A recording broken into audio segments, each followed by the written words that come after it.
Sejarah air minum kemasan di dunia.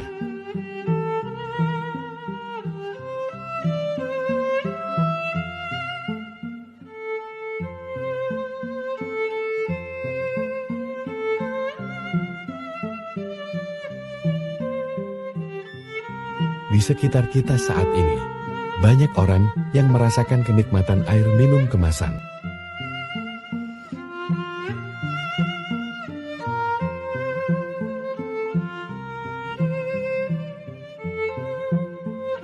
Tetapi tahukah Anda, bagaimana sejarahnya dimulai?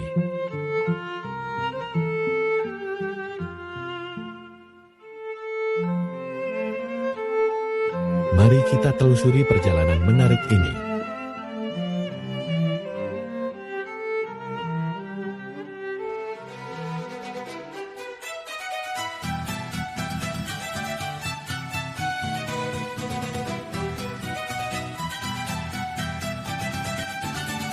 Perjalanan kita mulai dari tempat ini.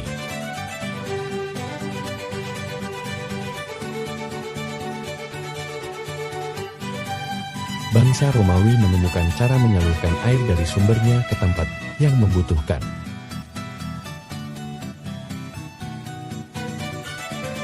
Memulai revolusi penggunaan air. Pada abad ke-17, air minum kemasan berasal dari sumber alami yang dianggap suci. Mereka meyakini mengandung khasiat penyembuhan dan hal lain.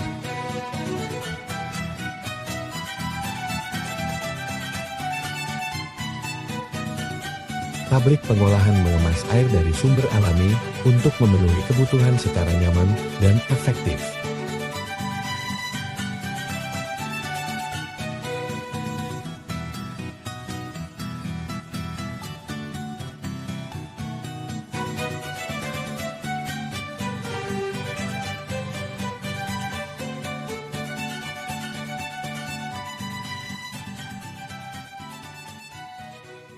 Penggunaan air minum kemasan.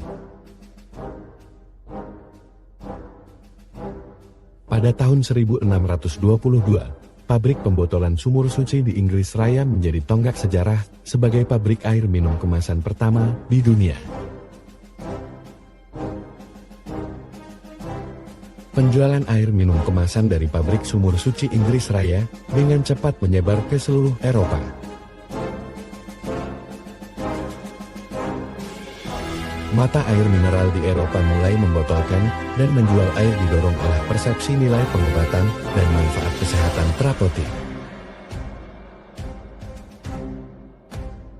Hingga abad ke-20 air kemasan menjadi bagian tak terpisahkan dari banyak apotek di Eropa, dianggap sebagai obat dengan khasiat penyembuhan.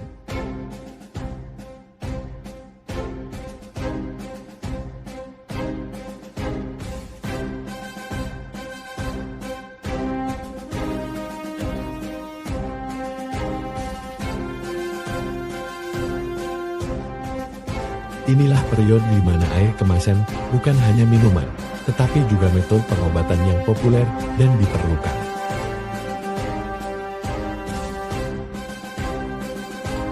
Dengan nilai pengobatan dan manfaat kesehatan sebagai pendorong utama, air kemasan menjelma kebutuhan yang terus berkembang dalam perjalanan waktu.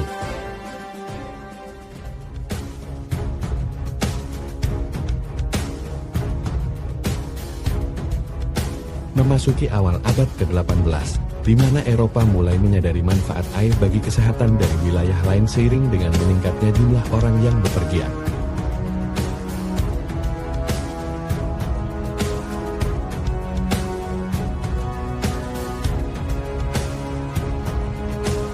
Pada masa ini, mata air alami di banyak tempat di luar Eropa menjadi pemicu fenomena baru.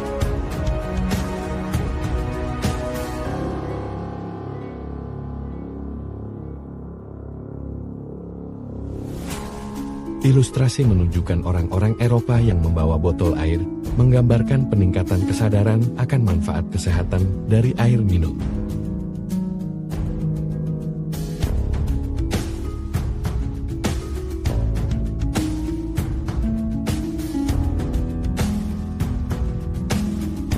Dengan kehadiran mata air alami di banyak wilayah, awal abad ke-18 menjadi titik awal perjalanan menuju kesadaran akan pentingnya air bagi kesehatan dan kesejahteraan.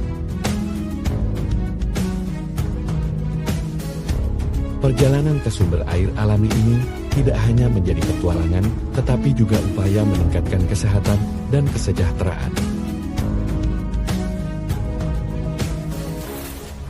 Dengan kehadiran mata air alami di banyak wilayah, awal abad ke-18 menjadi titik awal perjalanan menuju kesadaran akan pentingnya air bagi kesehatan dan kesejahteraan.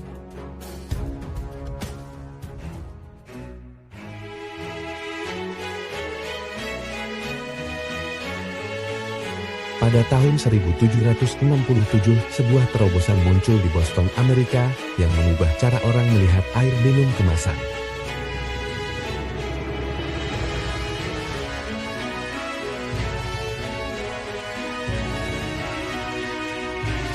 Jackson S. Ball memulai distribusi dan penjualan air kemasan dari mata air Hotulus Bristol, Inggris, yang diyakini memiliki sifat penyembuhan.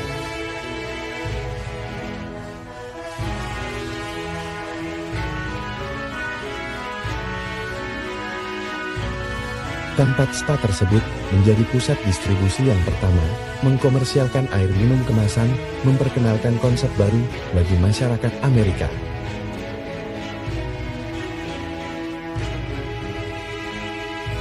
Botol air kemasan dari Jackson S. Ball menampilkan label yang menonjolkan klaim penyembuhan dan kegunaan kesehatan, menciptakan citra air sebagai obat.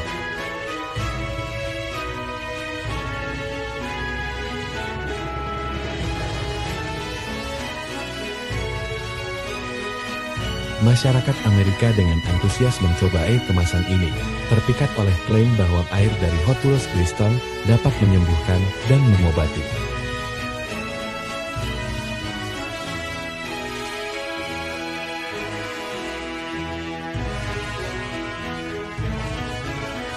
Pada tahun 1767, Jackson S. Ball membuka pintu bagi era baru air minum kemasan, memberikan kesempatan bagi orang-orang untuk mencicipi kesehatan dalam setiap teguk.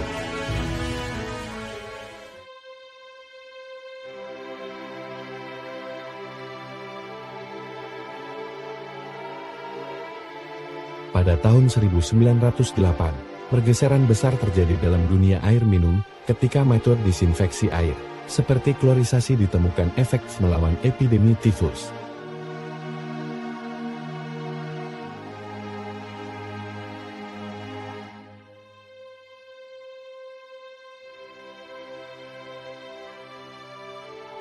Ilustrasi menunjukkan proses klorisasi air yang pertama kali diperkenalkan di New Jersey, mengubah cara pandang terhadap keamanan air minum.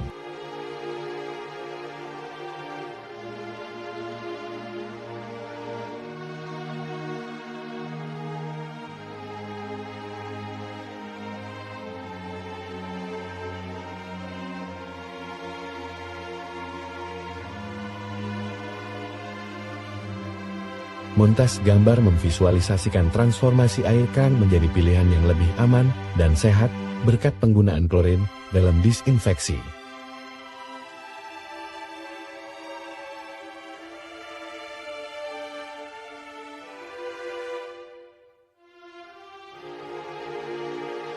Sayangnya air kemasan mulai ketinggalan zaman dengan kemajuan dalam keamanan air keran. Botol yang tak lagi sebanding dengan teknologi disinfeksi yang lebih modern.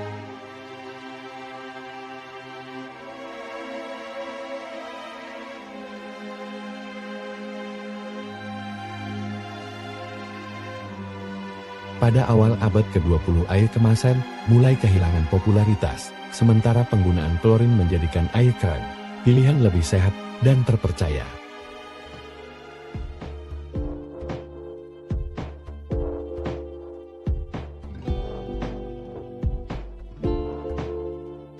Pada tahun 1947, dimulailah era penggunaan botol plastik secara komersial, membawa perubahan besar dalam pengepakan dan konsumsi.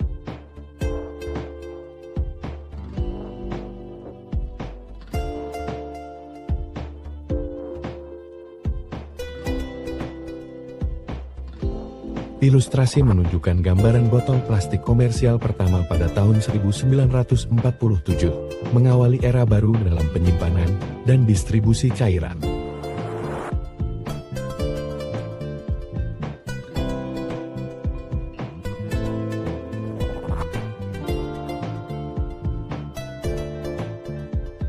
Sayangnya, pada awalnya harga botol plastik relatif mahal, menjadikannya tidak mungkin digunakan dan dibeli oleh sebagian orang.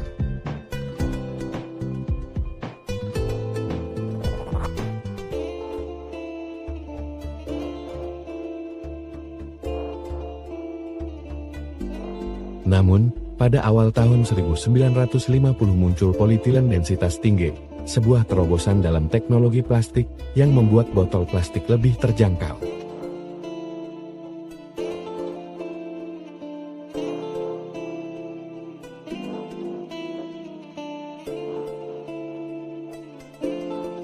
Dengan diperkenalkannya polietilen densitas tinggi, botol plastik menjadi lebih terjangkau, membuka pintu bagi lebih banyak orang untuk mengakses kemudahan dan kepraktisan penggunaan botol plastik.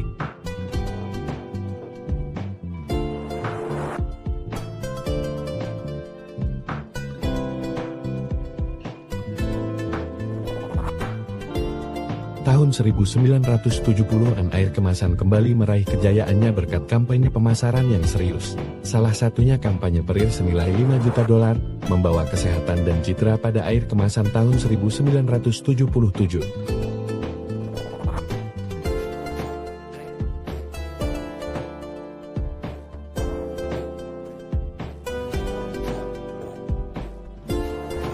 Ilustrasi memperlihatkan gambaran kampanye pemasaran Perir yang menekankan kesehatan dan keanggunan, memulihkan popularitas air kemasan.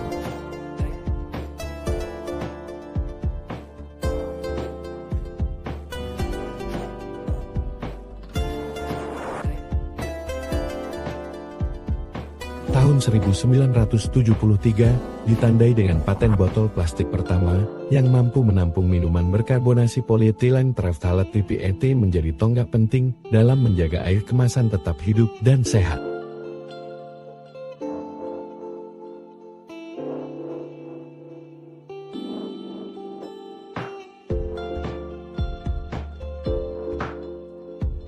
Nathaniel Wyatt, insinyur DuPont, dikenal sebagai penemu di balik botol polietilen terephthalate PET, inovasi yang membawa kehidupan baru pada botol air. Jadi, jika ada pertanyaan siapa yang menemukan botol air? Jawabannya adalah Nathaniel Wyatt, membawa air kemasan ke era baru yang lebih mudah diakses dan tetap sehat.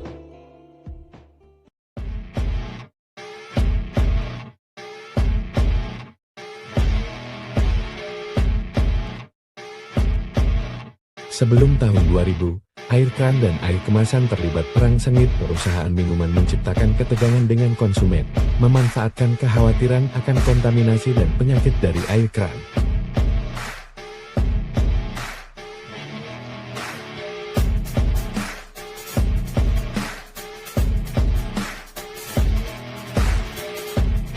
Ilustrasi menunjukkan perbandingan antara air kemasan dan air keran pada masa itu, mencerminkan ketegangan dalam pilihan keduanya.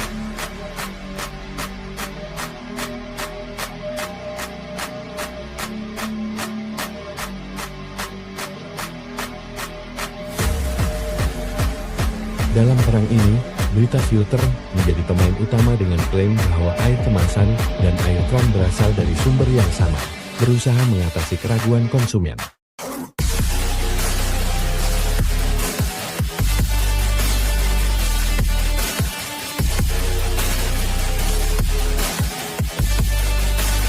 Perusahaan minuman bermain-main dengan kekhawatiran konsumen, menciptakan ketegangan dalam memilih antara kenyamanan air kemasan dan keamanan air keran.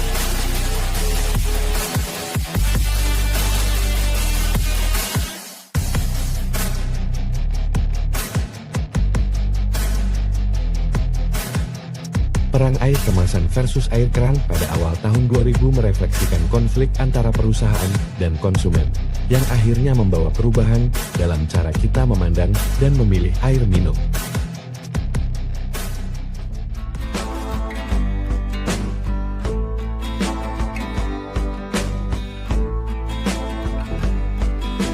Pada tahun 2011, EPA memprakarsai perubahan signifikan dalam upaya untuk mengatasi masalah pencemaran lingkungan akibat botol plastik.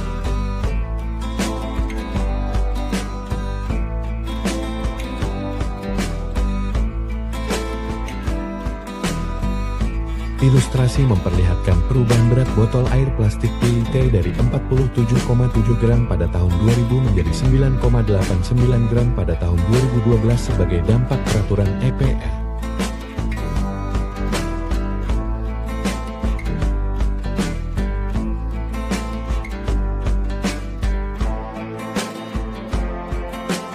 Tindakan EPA untuk mengekang ancaman pencemaran dari botol plastik menciptakan perubahan signifikan dalam regulasi, terutama dengan mengurangi berat botol air plastik PET.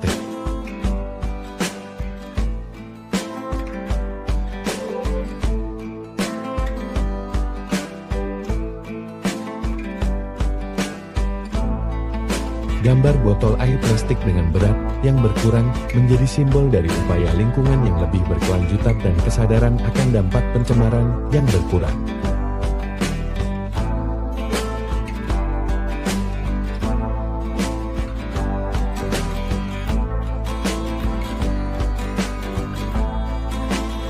Perubahan berat botol air plastik adalah salah satu langkah penting dalam perjalanan menuju lingkungan yang lebih bersih dan berkelanjutan. Terima kasih EPA atas inisiatif membantu kita menjaga bumi kita.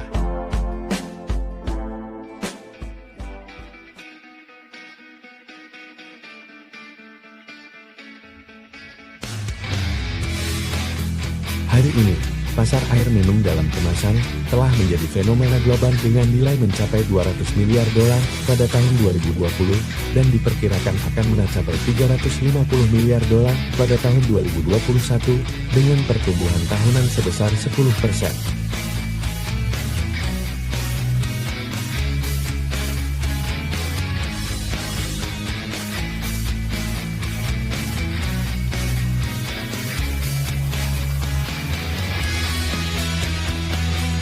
Ilustrasi menunjukkan pertumbuhan yang signifikan dalam pasar air minum dalam kemasan menjadi industri yang tak terelakkan di dunia.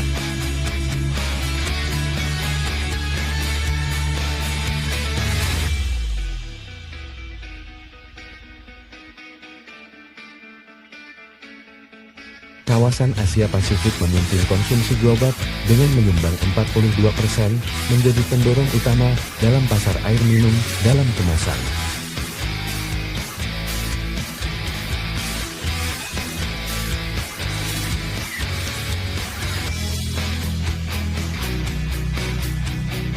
Sebagian besar konsumen masih memilih air minum dalam kemasan karena alasan kesehatan, mencari air murni dengan tambahan mineral dan vitamin yang bermanfaat bagi tubuh.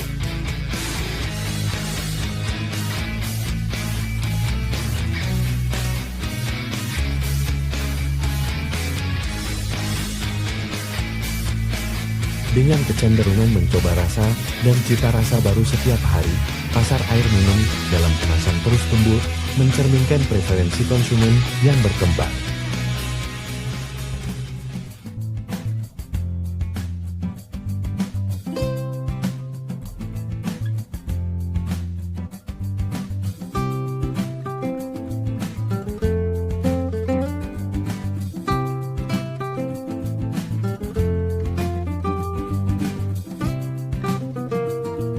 Seiring perjalanan melalui sejarah air minum dalam kemasan, kita menyaksikan transformasi dari sumber air Romawi hingga fenomena global di zaman modern.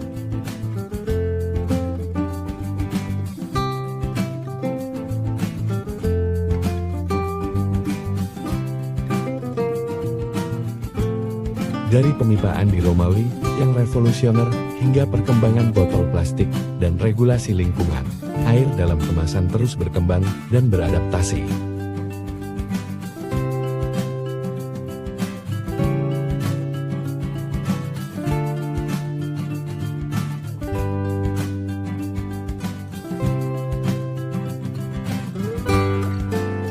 Hari ini, pasar air minum dalam kemasan telah menjadi bagian integral dari gaya hidup modern, memberikan kenyamanan dan variasi bagi jutaan orang di seluruh dunia. Sebagai penutup, mari kita mengangkat botol air dan merayakan perjalanan air minum dalam kemasan dari sejarah yang kaya, hingga menjadi bagian tak terpisahkan dari kehidupan kita sehari-hari.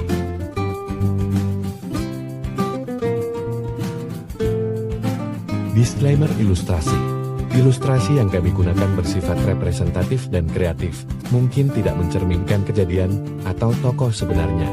Kami berkomitmen untuk memberikan konten informatif sambil tetap transparan tentang sifat ilustrasi kami.